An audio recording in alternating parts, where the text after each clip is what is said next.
வணக்கம் நண்பர்களே, இன்றைக்கி நாம் வெயிலுக்கு ஏற்ற மாதிரி குளிர்ச்சியான சத்தான சர்பத் எப்படி செய்கிறதுன்னு பார்க்க போகிறோம். செயற்கை சுவைகள் எதுவுமே சேர்க்காமல் வீட்டில் இருக்க பழங்களை வச்சு எப்படி சுலபமாக சர்பத் செய்கிறதுன்னு பார்க்கலாம்.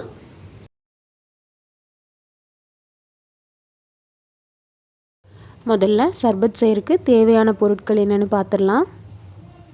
பால் 1 லிட்டர், தர்பூசணியை விதையெல்லாம் எடுத்துகிட்டு சின்ன சின்னதாக வெட்டி பெரிய கப்பில் 1 கப் எடுத்துருக்குறேங்க. அப்புறம் சின்ன கப்பில் 1 கப் திராட்சை, மாதுளை, ஆப்பிள், அப்புறம் இனிப்புக்கு நாட்டு சர்க்கரைங்க. நாட்டு சர்க்கரையை 1 டம்ளர் தண்ணியில் கலந்து வடிச்சுக்கலாங்க, ஏன்னா அதில் தூசி இருக்கும். ஏலக்காய் பொடி 1/2 ஸ்பூனுங்க. அப்புறம் ஐஸ் கட்டிங்க. செயற்கை சுவைக்கு பதிலாக நாங்கள் ஏலக்காய் பொடி சேர்த்துருக்கோங்க. இனி சர்பத் எப்படி செய்கிறதுன்னு பார்க்கலாம். ஒரு பாத்திரத்தை எடுத்து பால் அதில் ஊற்றிக்கோங்க. அடுத்தது கரும்பு சர்க்கரைக்குள்ளே தண்ணி ஊற்றி அதை வடிச்சுக்கலாங்க.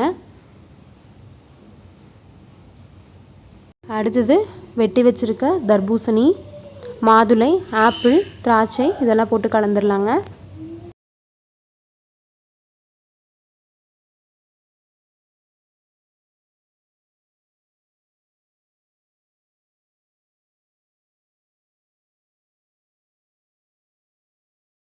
இப்போது ஏலக்காய் பொடி கொஞ்சம் சேர்த்துடலாங்க.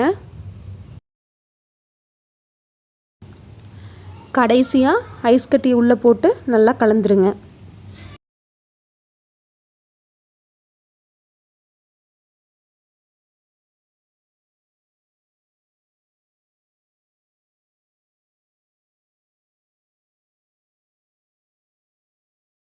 சுலபமான முறையில் சத்தான பழ சர்பத் தயாராகிருச்சு.